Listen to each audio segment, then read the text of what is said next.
Hello, everybody. I'm the Shark Daymond John, and today we're talking business.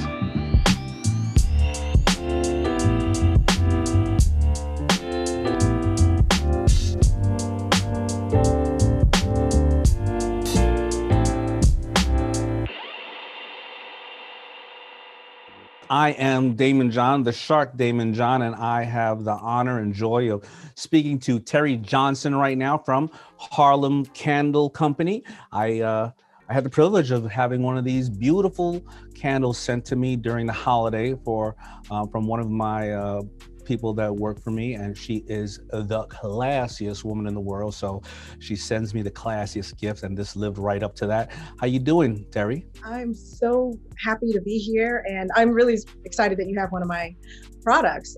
Whoever she is, she's awesome. Tell her thank you. Her name is Cherie. Yes, she's absolutely amazing.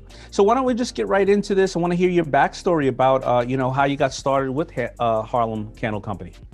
So I have always been a huge consumer of luxury candles. I think I experienced my very first luxury candle at a photo shoot that I was doing maybe about 15 years ago, and I was sold.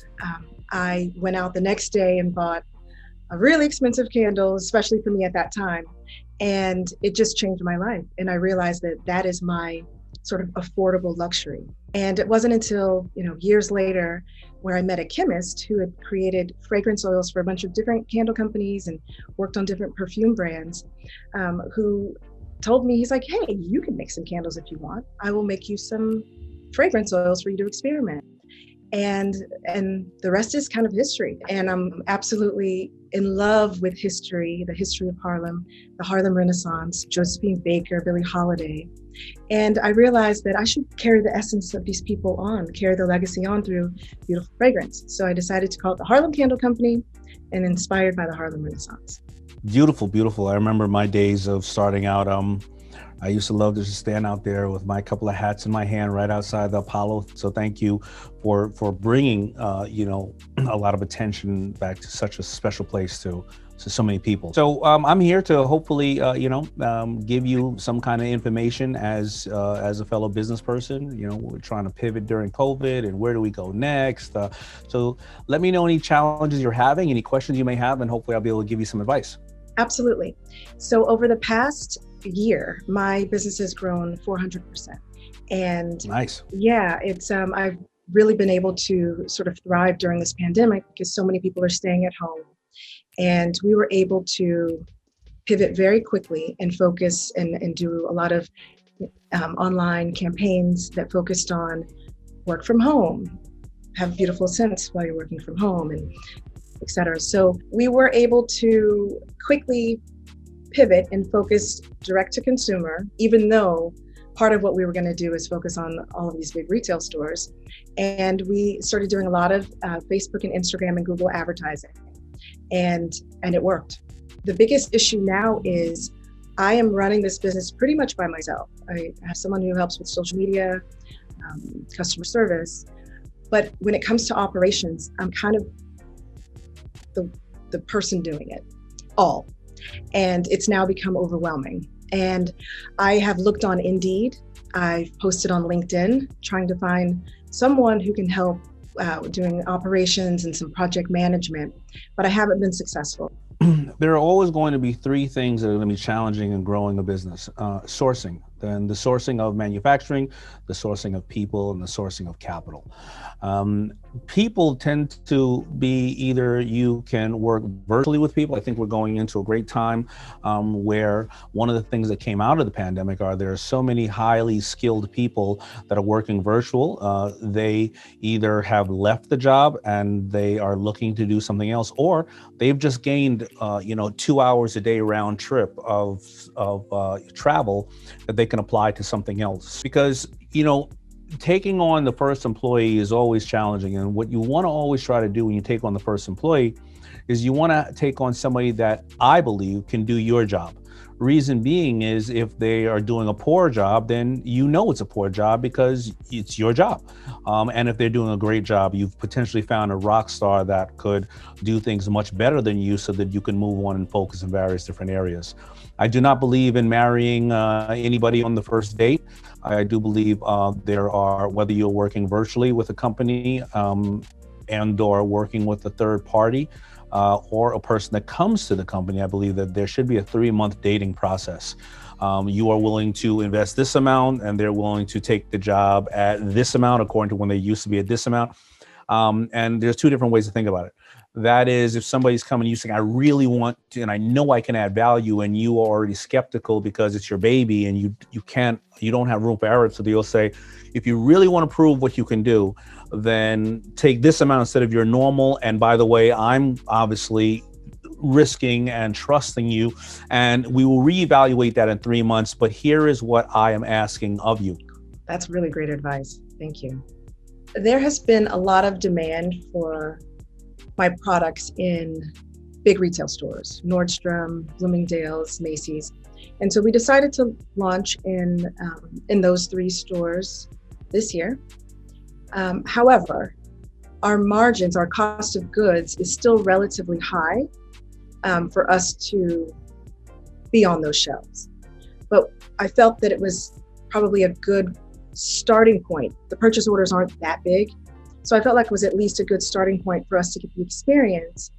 And hopefully this can lead to much bigger purchase orders where we're able to then bring our cost of goods down because we're producing so much more. Do you think this was a good idea? It is a good idea. See, what we call those are loss leaders. It's a loss leader. You put the product because they have they have a customer that is, they have disposable income, and they get to the most important part about your product. They get to smell it, and it's very hard for people to know if they like the fragrance, online, right? They only know that, I'm sure, because you've had various amount of testimonies for people, and it piqued other people's curiosity. But you want to try to create a margin that is a healthy margin, 50% or greater, but you have to think about it on the other side. How much would you have paid for advertising, right? And being in those stores is purely advertising. You just don't want to take in purchase orders too large, because then that might stifle your growth from a financial standpoint. What I would do is, a lot of times when retailers are doing really well, they're going to ask you for more and more goods. Sometimes you have to hold them back because you know what you're capable of, and you can only guarantee a certain amount of space, so they actually also value you. But I do agree that you should still deal with those retailers as much as you can so that you get this amazing testimony. But as long as that product, once that is in the retailer, when that person takes that product home, they know where to reach you directly, so they can order again and order again and order again directly from you. And that's where you'll make the margin. Cool.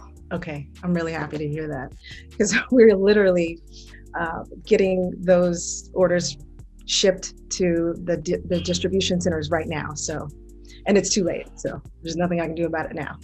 Absolutely. And sometimes they're not going to necessarily increase the order size. They're going to increase the doors you're in. And, you want to be in doors where you feel, very strong about it. And when we get back to some kind of normal, of course, you're going to have to go out there and do trunk shows in various other boutiques and other things like that.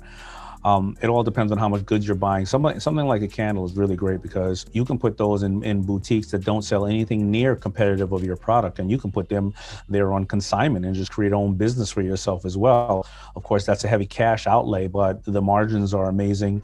The store owner themselves go, this is less cash that they need to put out, and this is also more inventory that they're able to move units with and upsell a current customer who's buying maybe shoes or champagne or whatever the case is. So I always look at those as great, loss leaders. But at the end of the day, you want to capture everybody you can on your site, so you can make sure you talk directly to them for the life of their relationship with you.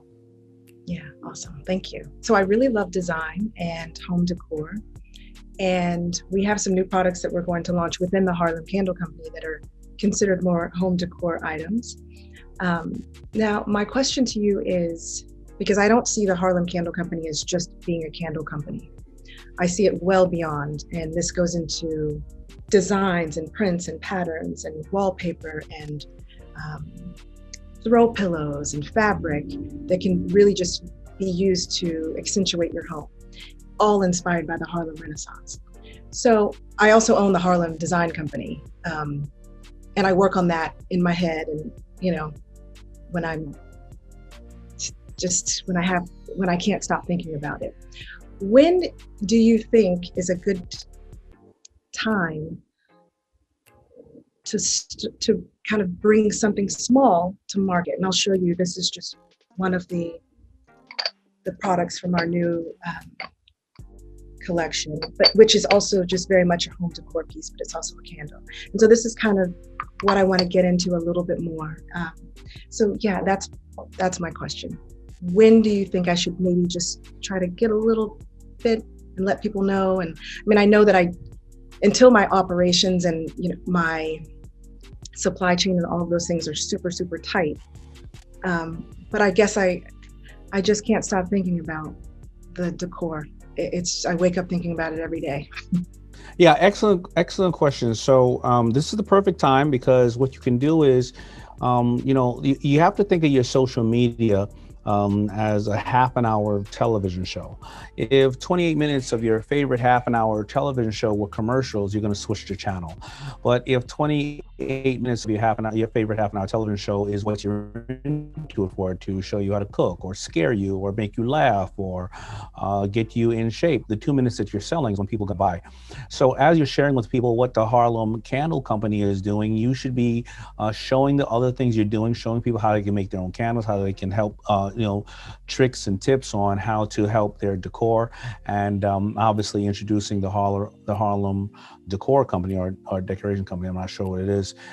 You will then start to get testimonies of people going back and forth with you, and then you really can ask your customer. Your customer often knows you better than you know them yourself. And your customer may say, hey, when are you going to put these things together? You can ask them, make them feel like they're part of the process. Hey, everyone, I've been sharing with you these latest tips, and I've been thinking about adding 1 or 2 pieces to my line for the holidays or for my special buyers who spend X amount, and I just want to do this, or 50% off, or whatever the case is. And they'll start telling you, you want them to say, oh, I'm so glad that Teri allowed me to be part of this process. When do you have more? And you'll start to get a gauge, but you do it slowly. And because I can see, is it going to be the Harlem Decor Company? The Harlem Design Company. The Harlem Design Company. Okay, so yeah, I can see that growing and you starting to get that name out there. And then the Harlem Candle Company will be